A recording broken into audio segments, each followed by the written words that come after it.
या ठिकाणी या संगम टॉकीच्या परिसरामध्ये जो फुलेंचा सिनेमा येतोय तर हा दाखवण्याचा मागे हा दृष्टिकोन आहे की या ज्या महिला आहेत सगळ्या पोथी वाचतील, सगळं वाचतील, परंतु महात्मा फुलेंनी आपल्यासाठी काय केलं किंवा सावित्रीबाईंनी आपल्यासाठी काय केलं हा संदेश त्यांच्यापर्यंत पोहोचत नाही। आणि म्हणून या सगळ्या गोष्टीला एकत्रित आणण्यासाठी रोमा आणि पूजा या दोघींनी एक उपक्रम राबवण्यासाठी आपल्या सगळ्या फ्रेंड सर्कल सगळ्या महिलांना घेऊन हा एक उपक्रम त्यांनी आजचा राबवलेला। हा उत्कृष्ट उपक्रम आहे। हा दोघींनाही मी त्यांचं कौतुक करते, त्यांचं अभिनंदन करते, कारण की सावित्रीबाईंनी आज आम्ही जे एकत्रित आलोय, सावित्रीबाईंनी जे आपल्याला दिलं हे यांच्या घराघरापर्यंत पोहोचलं पाहिजे, हा सगळ्यात मोठा महत्त्वाचा संदेश आज या माध्यमाने जाणार आहे। म्हणून हा सुंदर परिसरामध्ये आपण हा सिनेमा आज दाखवतोय। दैनंदिन दिवसात तुम्हाला महिलांबद्दल खूपशा घटना न्यूजपेपरमध्ये वाचायला मिळतच असेल, त्यामधनं पण एक घटना आता रिसेंटली झाली आहे, ती आहे वैष्णवी हागवणे याबद्दल।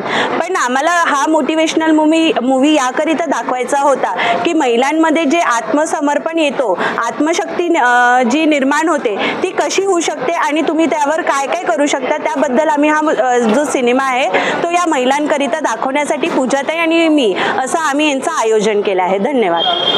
खऱ्या अर्थाने आज मी तुमच्यासमोर माझं प्रखरपणे मत मांडू शकते ते खरं तर क्रांतिज्योती सावित्रीबाई फुले यांच्यामुळे। आणि त्या पहिल्या शिक्षिका होत्या आणि त्यांनी महिलांसाठी शिक्षणाचं महत्त्व हे पटवून दिलेलं आहे। आणि आज खऱ्या अर्थाने महिला सक्षम झालेली आहे तर ती क्रांतिज्योती सावित्रीबाई फुले यांच्यामुळे, आणि त्यांना सोबत दिली ज्योतिबा फुले यांनी। त्याचमुळे त्यांचा इतिहास हा समाजातील सगळ्या महिलांना माहिती झाला पाहिजे, या अनुषंगाने आम्ही या कार्यक्रमाचं आयोजन केलेलं आहे। आणि त्याचबरोबर तुम्ही बघू शकता की सगळ्या महिलांना किती महिला उत्सुकतेने याच्यात सहभागी झालेल्या आहेत आणि याचा आनंद सगळ्या महिला घेत आहेत। आता तर असं बघावं असं वाटत आहे खूप, की असं वाटते की कधी बघावं आणि काय तिने समाज कार्यासाठी केलं आहे तसं आपण पण केलं पाहिजे, असं आमच्या मनामध्ये असा उत्साह आला आहे की आपण ती काय करते ते पण करत आहोत, अजून काय केलं पाहिजे। आणि बाई घरात लपलेली असते, तिला बाहेर काढण्यासाठी आणि तिला शिक्षणासाठी बाहेर काढलं आणि शिक्षित करून तिला डॉक्टर, इंजिनियर मोठ्या पदव्या देऊन तिचं हे केलं आहे, नारी शक्तीला वाढवलं आहे, नारी शक्ती दिली आहे नारीला।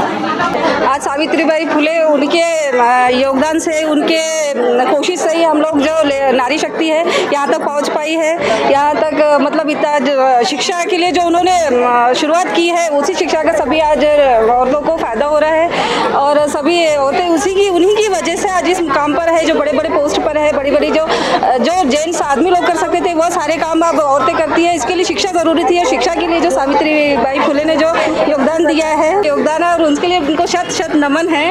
और सावित्रीबाई फुलेचं यांचं माहिती येऊन राहिली, हे ते आपण त्यांना ओळखत नव्हतो, आता ह्या पिक्चरद्वारे आणि बाया एवढ्या सगळ्या येऊन खूप छान कार्यक्रम बद्दल सावित्रीबाई आपल्या इतक्या त्यागी मूर्ती होत्या की त्यांच्यामुळे ह्या सगळ्या बायांना जे प्राधान्य मिळालं हे सगळं त्यांच्याचमुळे मिळालेलं आहे। आणि त्यांचं महत्त्व म्हणजे त्यांच्यासारखं महत्त्व कोणाचंच राहू शकत नाही, कारण बायांच्या शिक्षणाबद्दल झालं, बायांच्या सगळं वागण्याबद्दल झालं, सर्व गोष्टीच्या फॅसिलिटी ह्या बाया सावित्रीबाई फुलेमुळे मिळालेल्या आहेत।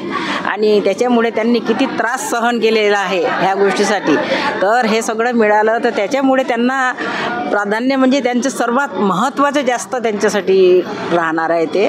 आणि बायांचा जो स्वाभिमान आहे, शिक्षण आहे, जे काही नोकऱ्या उद्योग जे बी काही असतील इथपर्यंत की राष्ट्रपतीपर्यंत बनले असेल तर ते तर सगळं त्याच्या शिक्षणामुळे, शिक्षण घेतलं त्याच्यामुळे आणि नंतर डॉक्टर बाबासाहेब आंबेडकर आल्यामुळे त्याच्यामुळे हे सगळं गोष्टीचं प्राधान्य मिळालं आणि बायांचं सगळ्यांचं मोठं त्याच्यामध्ये अधिकारांचा वाटा आहे। सावित्रीबाई फुलेंचा, ज्योतिराव फुलेंचा यांचा खूप मोठा वाटा आहे त्यांच्यावाला, खूप छान।